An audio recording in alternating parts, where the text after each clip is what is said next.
بہت important topic ہے جو اب ڈسکس ہونے جا رہا ہے، اور آج کے دور کا بہت بڑا مسئلہ ہے یہ. اس کی بنیاد کے اوپر لوگ گمراہی کے اندر گھرے ہوئے ہیں، اور وہ یہ ہے کہ کیا کلمہ گو مسلمان بھی شرک کر سکتا ہے؟ لوگ کہتے ہیں دیکھیں جی، ایک طرف کہتے ہیں کلمہ گو ہے، کلمہ پڑھ لیا، اب اس کو مشرک بھی کہتے ہیں. یہ کیسے ہو سکتا ہے کہ کوئی بندہ کلمہ پڑھے اور وہ شرک بھی کرے؟ واقعی ہم بھی کہتے ہیں یہ کیسے ہو سکتا ہے؟ جس نے صحیح کلمہ پڑھا ہوا ہے وہ شرک تو نہیں کر سکتا، اور جس کو کلمے کا مطلب ہی نہیں پتا وہ تو ضرور شرک کرے گا. میں نے پچھلی دفعہ بھی بتایا تھا، نبی صلی اللہ علیہ وسلم کے مبارک دور میں کاتب وحی جو ہے مرتد ہو گیا تھا، بخاری اور مسلم کی متفق علیہ حدیث ہے. اس کو دفناتے تھے، زمین باہر پھینک دیتی تھی. حضور کے زمانے کے اندر وہ مشرک ہو گیا تھا، آپ کا صحابی تھا، ایمان تو لایا تھا، کاتب وحی تھا، وہی لکھا کرتا تھا. یہ بہت بڑی اڑیا مثال ہے، اس کے بعد کوئی گنجائش نہیں رہتی. حضور صلی اللہ علیہ وسلم دنیا میں موجود ہے اور وہ بندہ مشرک ہو گیا، عیسائی ہو گیا. حضرت عیسیٰ علیہ السلام کو اللہ کا بیٹا ماننا شروع کر دیا اس نے. تو یہ ایک چھوٹی مثال بھی بہت تھی، لیکن اب میں ٹیکنیکلی اس ایشو کو ایڈریس کروں گا تاکہ یہ مسکنسیپشنز اس معاملے میں دور ہوں. تو سب سے پہلے سورۃ الانعام کی آیت نمبر 82. اب میں وہ دلائل نہیں پیش کروں گا کہ جس میں دو طرف مطلب نکل سکتے ہیں، تو وہ کمزور دلائل کو پکڑ کے جواب دینے کی کوشش کرتے ہیں. میں وہ مضبوط دلائل انشاءاللہ پیش کروں گا اللہ کی مدد سے جس کا جواب نہیں ان کے پاس ہوگا، جو شیطان کے ہتھے چڑھے ہوئے ہیں. سورۃ الانعام آیت نمبر 82. بسم اللہ الرحمن الرحیم. الذین آمنوا ولم یلبسوا ایمانہم بظلم اولئک لہم الامن وہم مہتدون. وہ لوگ جو ایمان لائے پھر ایمان لانے کے بعد اپنے ایمان میں شرک کو شامل نہیں کیا، وہی لوگ قیامت والے دن امن میں ہوں گے، وہی لوگ ہدایت یافتہ ہیں. ایمان لانے کے بعد شرک نہیں کیا. اس کا شان نزول صحیح بخاری اور مسلم کی متفق علیہ حدیث کے اندر موجود ہے. عبداللہ بن مسعود رضی اللہ تعالیٰ عنہ کہتے ہیں جب یہ آیت نازل ہوئی ہم بڑے پریشان ہوئے کہ یا رسول اللہ صلی اللہ علیہ وسلم، اس آیت میں آیا کہ جو شخص ایمان لایا اور ایمان لانے کے بعد اپنے ایمان میں ظلم کو شامل نہ کیا تو وہ شخص قیامت والے دن عمل میں ہوگا، ہدایت پر ہوگا. تو یہ ظلم کا جو لفظ آیا ہے، ظلم تو عام معنوں میں تو گناہ میں آتا ہے. ربنا ظلمنا انفسنا، اے رب ہمارے ہم نے اپنی جانوں پر ظلم کیا، گناہ کیا. تو یا رسول اللہ صلی اللہ علیہ وسلم کیا قیامت والے دن کوئی بھی امن میں نہیں ہوگا؟ کیونکہ کوئی شخص ایسا نہیں جس سے گناہ نہ ہو. تو آپ صلی اللہ علیہ وسلم نے سورہ لقمان کی آیت نمبر 13 ارشاد فرمائی اور فرمایا ان الشرک لظلم عظیم، بے شک شرک سب سے بڑا ظلم ہے. یعنی اس آیت میں شرک ہے مراد ظلم سے، عام گناہ نہیں. جو شرک کرے گا ایمان لانے کے بعد ایسے شخص کو پھر امن نہیں ملے گا. تو آپ صلی اللہ علیہ وسلم کی اس تشریح سے یہ بالکل بات ثابت ہو گئی کہ ایمان لانے کے بعد بھی جو شرک سے بچے گا اسی کو قیامت والے دن امن اور ہدایت ملے گی، اور کسی کو نہیں ملے گی. پھر صحیح مسلم میں حدیث ہے، امام کائنات صلی اللہ علیہ وسلم نے بیان فرمایا جس مسلمان کے جنازے میں 40 ایسے لوگ شریک ہوں جو اللہ کے ساتھ شرک نہ کرتے ہوں تو اللہ تعالیٰ ان 40 بندوں کی شفاعت اس کے حق میں قبول کر لے گا. یعنی وہ جب جنازہ پڑھیں گے اللہ تعالیٰ ان کی مغفرت کر دے گا اس بندے کی، اگر 40 ایسے بندے ہوں جو شرک نہ کرتے ہوں. تو بھائیو اگر شرک ختم ہو چکا ہے تو نبی صلی اللہ علیہ وسلم کو یہ بات کہنے کی ضرورت ہی نہیں ہے. وہ جس حدیث سے یہ سہارا لیتے ہیں نا، وہ حدیث میں اینڈ پہ میں بیان کروں گا اور اس کا مفہوم بھی بیان کروں گا، اس حدیث کا مطلب کیا ہے. ابھی صرف یہ دلائل سنتے جائیں. تو جو بندہ جنازہ پڑھنے کے لیے آتا ہے، مسلمان ہی جنازہ پڑھتا ہے، اور تو کوئی جنازہ پڑھنے کے لیے نہیں آتا. پھر صحیح بخاری اور مسلم کی متفق علیہ حدیث ہے، یہ بالکل کرٹیکل حدیث ہے اس حوالے سے. تم لوگ بھی اگلے لوگوں کے راستے پر چل پڑو گے، قدم با قدم، بالشت بر بالشت، حتیٰ کہ اگلے لوگوں میں سے کوئی شخص گوہ کے سوراخ میں داخل ہوا تو تم لوگ بھی وہی کام کرو گے. یعنی اپنے امتیوں کو آپ صلی اللہ علیہ وسلم بیان فرما رہے ہیں. صحابہ کرام نے پوچھا یا رسول اللہ صلی اللہ علیہ وسلم یہ اگلے لوگ جو گزر چکے اس سے مراد یہودی اور عیسائی ہیں؟ آپ نے فرمایا اگر وہ مراد نہیں تو پھر کون لوگ مراد ہیں؟ یعنی جو خرابیاں یہودیوں اور عیسائیوں میں پیدا ہوئیں تم میں بھی پیدا ہوں گی. اب یہ حدیث پیش کر کے ہمارے پاکستان میں ایک بہت بڑے عالم ہیں جو ہر سال توحید کانفرنس کر رہے ہیں، اور اس کانفرنس کا مقصد اثبات توحید نہیں ہوتا، بلکہ شرک کی تمام اقسام کو قرآن حدیث سے ثابت کرنا ہوتا ہے.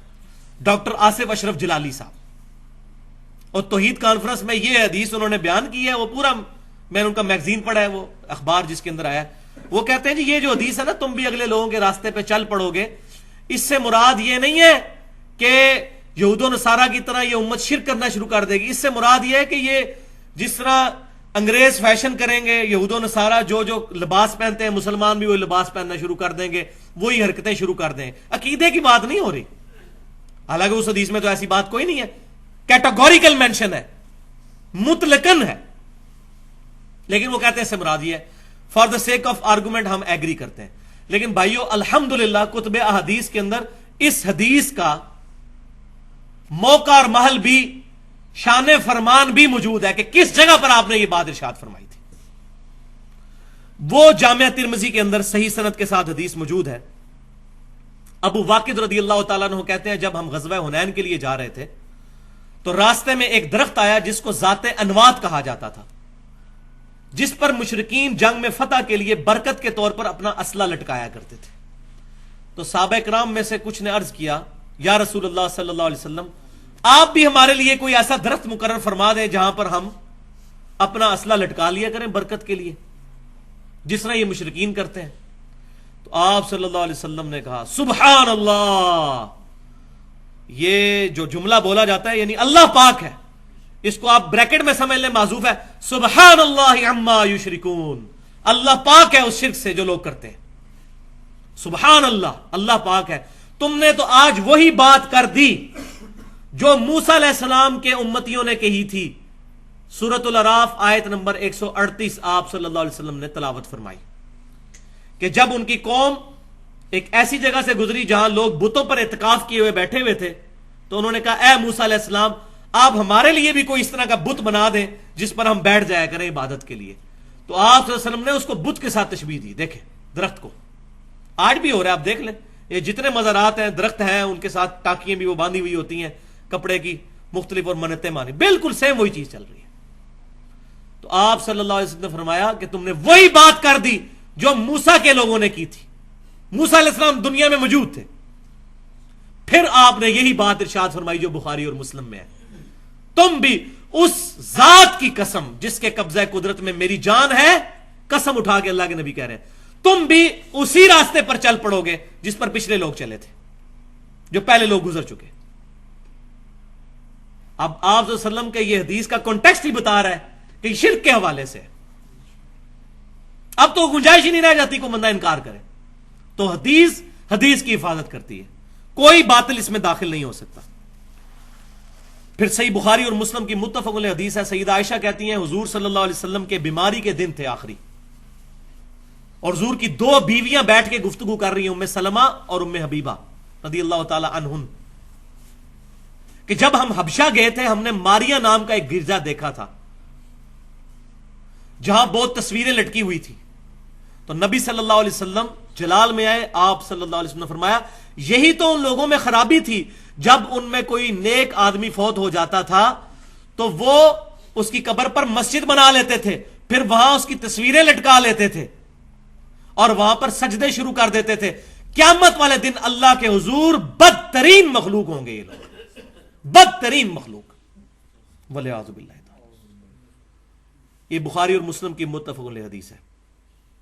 پھر صحیح مسلم کی حدیث ہے، یہ ہمارا پورا ریسرچ پیپر اس پہ چھپ چکا ہے، رسول اللہ کی آخری وصیت ہے، وہ انشاءاللہ ربیع الاول پہ ایڈریس بھی کریں گے اس کو ڈیٹیل کے ساتھ، کہ آپ صلی اللہ علیہ وسلم نے وفات سے 5 دن پہلے، صحیح مسلم کے الفاظ ہیں، جندب رضی اللہ تعالیٰ عنہ کہتے ہیں 5 دن پہلے حضور نے ہمیں ایک بات ارشاد فرمائی، دیکھنا تم سے پہلے جو لوگ تھے ان میں کوئی نیک آدمی فوت ہو جاتا تھا، لوگ اس کی قبر پہ سجدے شروع کر دیتے تھے، خبردار میں تمہیں منع کرتا ہوں یہ بات نہ کرنا.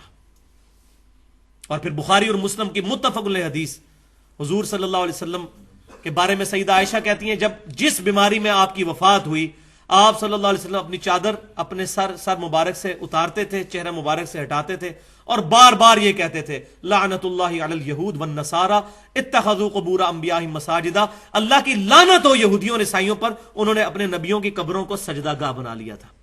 والعیاذ باللہ تعالی. اس کے آگے حضرت عائشہ کے کامنٹس ہیں بخاری اور مسلم میں جو اس حوالے سے کلیئر کریں گے مسئلے کو. سیدہ عائشہ کہتی ہیں اگر ہمیں یہ ڈر نہ ہوتا کہ لوگ رسول اللہ کی قبر پر سجدے شروع کر دیں گے تو ہم آپ صلی اللہ علیہ وسلم کی قبر مبارک کو زائرین کی زیارت کے لیے عام کھول دیتے، لیکن ہمیں ڈر تھا، اور حضور صلی اللہ علیہ وسلم بھی ہمیں اسی بات سے ڈرا رہے تھے۔ حضرت عائشہ کو تو ڈر تھا شرک کا، پاکستان کے مولوی کو 1400 سال بعد کوئی ڈر ہی نہیں ہے۔ ان سے زیادہ کون نبی صلی اللہ علیہ وسلم کی باتوں کا فہم رکھنے والا تھا؟ پھر مسند امام احمد کے اندر صحیح سند کے ساتھ حدیث موجود ہے، نبی صلی اللہ علیہ وسلم نے دعا فرمائی اللہم لا تجعل قبری وثنا یعبد، اے اللہ میری قبر کو وہ بت نہ بننے دینا کہ لوگ اسے پوجنا شروع کر دیں، والعیاذ باللہ تعالی۔ وثن کا لفظ بت نہ بننے دینا، یعنی جس کو پوجا جائے گا وہ بت ہے، چاہے قبر ہو یا پتھر ہو یا درخت ہو، میری قبر کو بت نہ بننے دینا۔ تو یہ احادیث تھیں جو بالکل یہ بات کلیئر کرتی ہیں کہ آپ صلی اللہ علیہ وسلم کو بھی خدشہ تھا، صحابہ اکرام کو بھی خدشہ تھا۔ پھر صحیح بخاری کے اندر نبی صلی اللہ علیہ وسلم کا یہ فرمان بھی موجود ہے، دیکھنا میری شان کو اس طرح بلند نہ کرنا جس طرح عیسائیوں نے، نصارہ نے اپنے نبی کی شان کو بلند کر دیا تھا، میں اللہ کا بندہ اور اس کا رسول ہوں، مجھے اللہ کا بندہ اور اس کا رسول ہی کہنا۔ آپ وسلم کو کیوں ٹینشن تھی؟ وہ آج پتہ چل رہا ہے ہمیں، جب ہمیں مسجد سے سننے کو ملتا ہے نور من نور اللہ، اللہ کے نور میں سے نکلا ہوا نور، اور اللہ کہہ رہا ہے لم یلد ولم یولد، اللہ میں سے نہ کوئی نکلا نہ اللہ کسی میں سے نکلا۔ یہ صحیح ترجمہ ہے اس کا، بالکل اپروپریٹ ٹرانسلیشن، نور من نور اللہ۔ وہی یہود و نصارہ والے کام شروع ہو گئے یہاں پر بھی، اللہ تعالی ہمیں محفوظ کرے۔ اب ہم اس آخری بات کی طرف آتے ہیں کہ یہ امت خوش نصیب امت ہے اس حوالے سے کہ اللہ تعالیٰ نے اس امت کے ایک گروہ کو قیامت تک کے لیے شرک سے محفوظ کر دیا، ایک گروہ کو۔ وہ جو حدیث پیش کرتے ہیں وہ اب آپ سن لیں۔ صحیح بخاری اور مسلم کی متفق علیہ حدیث ہے کہ آپ صلی اللہ علیہ وسلم نے غزوہ احد کے جو شہداء تھے ان پر 8 سال کے بعد نماز جنازہ پڑھی، اپنی وفات سے چند دن پہلے قبر پہ جا کے۔ پھر آپ صلی اللہ علیہ وسلم نے وہاں ایک خطبہ دیا جس میں آپ صلی اللہ علیہ وسلم نے فرمایا مجھے تمہارے بارے میں شرک کا خدشہ نہیں ہے، البتہ مجھے یہ ڈر ہے کہ تم دنیا کے مال کے اندر دنیا میں رغبت کرنا شروع کر دو گے۔ اس حدیث کو پیش کر کے کہتے ہیں کہ آپ صلی اللہ علیہ وسلم نے چونکہ فرما دیا کہ مجھے شرک کا خدشہ نہیں ہے، لہذا شرک بالکل ختم ہو گیا۔ تو پہلی بات یہ ہے کہ اس خطبے کے بعد وہ حدیث آتی ہے جو آپ صلی اللہ علیہ وسلم کی وفات سے جسٹ پہلے بستر مرگ پر ہے کہ اللہ کی لعنت ہو یہود و نصارہ پر، انہوں نے اپنے نبیوں کی قبروں کو سجدہ گاہ بنا لیا تھا۔ اور حضرت عائشہ کہہ رہی ہے کہ رسول اللہ صلی اللہ علیہ وسلم ہمیں ڈرا رہے تھے کہ یہ کام نہ کرنا۔ اگر اللہ نے آپ کو گارنٹی دے دی تھی کہ امت شرک نہیں کرے گی تو حضور کو ڈرانے کی کیا ضرورت تھی؟ کیا اللہ تعالیٰ پر ایمان نہیں تھا نبی صلی اللہ علیہ وسلم کا؟ نعوذ باللہ، ان سے بڑھ کر کون کامل الایمان ہو سکتا ہے؟ وہ مطلب جو لیا گیا اس حدیث سے وہ یہ نہیں ہے۔ یہ آپ اس حدیث کو غور سے سنیں کہ مجھے تم سے خدشہ نہیں شرک کا۔ یہ پرٹیکولر خطاب ہے اس گروہ کے ساتھ جو گروہ قیامت تک شرک سے محفوظ رہے گا۔ اس زمانے میں وہ گروہ صحابہ اکرام پر مشتمل تھا، اور پھر قیامت تک انہی کے پیٹرن پر مان علیہ و اصحابی کے تحت ایک گروہ شرک سے محفوظ رہے گا۔ صحابہ اکرام علیہم رضوان اس زمانے میں اس امت کے ریپریزنٹیٹو تھے، اس وقت کوئی فرقے نہیں بنے ہوئے تھے۔ پھر انہی کے پیٹرن پر ایک گروہ قیامت تک حق پر قائم رہے گا۔ اور یہ میں بات اپنی طرف سے نہیں کر رہا، یہ بخاری اور مسلم کی متفق علیہ حدیث ہے کہ آپ صلی اللہ علیہ وسلم نے فرمایا میری امت کا ایک گروہ قیامت تک حق پر قائم رہے گا، کوئی نقصان پہنچانے والا ان کو نقصان نہیں پہنچا سکے گا، وہ غالب رہیں گے علمی دلائل کے اوپر، ویسے نہیں، علمی دلائل کے اوپر، حتیٰ کہ قیامت آ جائے گی۔ ایک گروہ، اس ایک گروہ کے بارے میں بشارت ہے وہ شرک نہیں کرے گا۔ بنی اسرائیل میں تو سارے کے سارے گروہ شرک میں مبتلا ہو گئے، لیکن یہ امت توحید ہے، اس کا ایک گروہ قیامت تک حق پر قائم رہے گا۔ اور یہی جو حدیث بخاری اور مسلم کی ہے، اس کا بھی آپ شان ارشاد اگر پڑھ لیں سنن ابی داؤد کے اندر، اس کے اندر موجود ہے پوری حدیث، ترمذی میں بھی ابو داؤد میں بھی، کہ نبی صلی اللہ علیہ وسلم نے فرمایا قیامت اس وقت تک قائم نہیں ہوگی جب تک میری امت میں سے کچھ قبائل مشرکین میں سے نہ جا ملے اور دوبارہ سے بتوں کی پوجا نہ شروع کر دیں۔ یہ واضح الفاظ۔ پھر آپ ساتھ ہی فرما رہے ہیں بتوں کی پوجا شروع ہو جائے گی اور میرے بعد 30 جھوٹے دجال پیدا ہوں گے جن میں سے ہر شخص یہ دعویٰ کرے گا میں اللہ کا نبی ہوں، حالانکہ انا خاتم النبیین لا نبی بعدی، میں خاتم النبیین ہوں، میرے بعد کوئی نبی نہیں۔ اور پھر آپ نے فرمایا اس کے بعد کہ میری امت کا ایک گروہ قیامت تک حق پر قائم رہے گا، کوئی نقصان پہنچانے والا اس کو نقصان نہیں پہنچا سکے گا۔ اب اس آیت، اس حدیث کا بھی شان ارشاد پتہ چل گیا کہ کس موقع پہ آپ نے فرمایا تھا۔ پہلے آپ نے ذکر کیا کہ امت میں اس طریقے سے لوگ مشرکین کے ساتھ ملیں گے، بتوں کی پوجا شروع کریں گے، لیکن ایک گروہ بچ جائے گا، تو پتہ چل گیا۔ سنن ابی داؤد کے اندر حدیث ہے کہ آپ صلی اللہ علیہ وسلم نے فرمایا کہ 72 فرقے میری امت کے دوزخ میں جائیں گے۔ تو دوزخ میں کیوں جا رہے ہوں گے وہ؟ مسلمانوں کے فرقے، غیر مسلموں کو چھوڑ دیں۔ قادیانی فرقہ کہاں سے نکلا ہے؟ مسلمانوں میں سے۔ حلولیہ کہاں سے نکلے ہیں؟ مسلمانوں میں سے بھی۔ یہ لوگ شرک نہیں کر رہے۔ تو یہ حدیث بالکل آؤٹ آف کنٹیکسٹ پیش کی جاتی ہے۔ اس کا مفہوم صرف یہ ہے کہ میری امت ایز اے ہول، پوری امت گمراہ نہیں ہوگی جس طرح بنی اسرائیل ہو گئی تھی۔ ایک گروہ یہاں پر حق پر قائم رہے گا، اور وہ المستدرک للحاکم میں صحیح سند کے ساتھ حدیث موجود ہے۔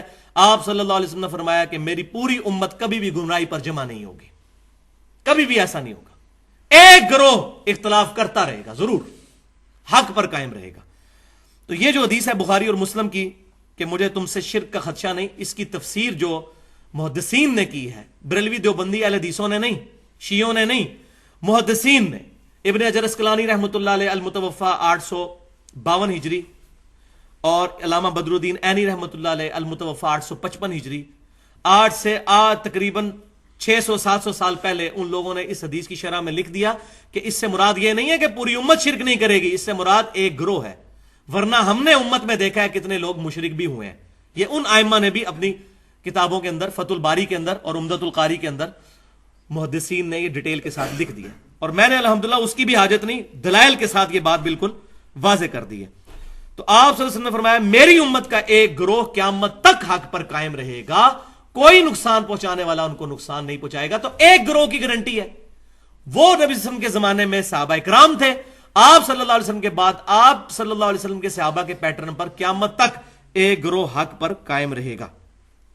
اور یہاں وہ بھی حدیث سن لیں، یہ جو حدیث ہے کہ میری امت کے 72 فرقے دوزخ میں جائیں گے، سنن ابی داؤد میں، اس کے ساتھ الفاظ موجود ہیں کہ میری امت میں ایسے لوگ پیدا ہوں گے جن کے اندر بدعتیں اس طرح داخل ہو جائیں گی جیسے باولا کتا کسی کو کاٹ جائے اور اس کا زہر اس کے ریشے ریشے میں پہنچ جائے، ایسی میری امت کے اندر بدعتیں داخل ہو جائیں گی۔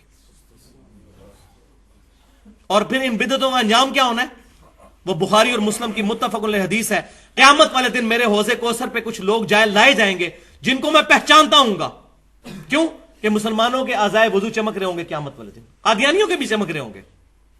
وہ تو پورے صراط پہ فیصلہ ہوگا نا کہ کون واقعی مسلمان ہے اور کون نام کا مسلمان ہے۔ قادیانی بھی اپنے آپ کو مسلمان ہی سمجھتے ہیں نا۔ تو میں اعضائے وضو کے چمکنے کی وجہ سے ان کو پہچان لوں گا۔ تو میرے حوض کوثر پہ جب وہ لوگ لائے جائیں گے، میں ان کو حوض کوثر سے جام پلانے لگوں گا، تو ان کے اور میرے درمیان ایک دیوار کھڑی کر دی جائے گی، وَلِعِیَاذُ بِاللَّهِ تعالی۔ میں کہوں گا اللہ یہ میرے امتی ہیں، یہ میرے ساتھی ہیں۔ تو نبی صلی اللہ علیہ وسلم کو کہا جائے گا اے اللہ کے رسول، آپ کو نہیں پتا آپ کے بعد ان لوگوں نے دین میں بدعتیں جاری کر دی تھیں اور دین سے الٹے قدم پھر گئے تھے۔ تو آپ صلی اللہ علیہ وسلم فرماتے ہیں میں کہوں گا سحقا سحقا لمن غیر بعدی، سحقا سحقا لمن بدل بعدی، ان پر پھٹکار ہو، ان کو مجھ سے دور کر دو جنہوں نے میری وفات کے بعد میرے دین کو بدل دیا، جنہوں نے میری وفات کے بعد میرا دین ٹیمپر کر دیا، ان کو مجھ سے دور کر دو، کوئی شفاعت نہیں ہوگی ان لوگوں کی۔ تو یہ جو کہتے ہیں جی اب شرک تو امتی کر ہی نہیں سکتا، کتنے مسلمانوں کے گروہ ہیں اس وقت جن کو سارے مشرک کہتے ہیں۔ ایران کے اندر ایک گروہ ہے نصیریہ فرقہ جو سیدنا علی کے لیے الوہیت کا عقیدہ رکھتا ہے، حضرت علی کو اللہ مانتا ہے۔ پوری دنیا کے شیعہ اس کو کافر کہتے ہیں، اس گروہ کو اہل سنت بھی کافر کہتے ہیں۔ حلولیہ کا گروہ کہ اللہ تعالیٰ بندے میں حلول کر جاتا ہے، پینتھیزم کا عقیدہ، یہ بھی کفری عقیدہ، شرکی عقیدہ۔ اس طرح کے کئی عقیدے ہو گزرے ہیں مسلمانوں میں، ایسے گروہ ہو گزرے ہیں۔ اور آج پاکستان کی سرزمین جو ہے وہ خاص طور پر اس معاملے میں بہت زرخیز ہے، یہاں پر گمراہی کے اعتبار سے۔ یہاں کتنے لوگ موجود ہیں جو غیر اللہ کو دعا کے لیے پکارتے ہیں۔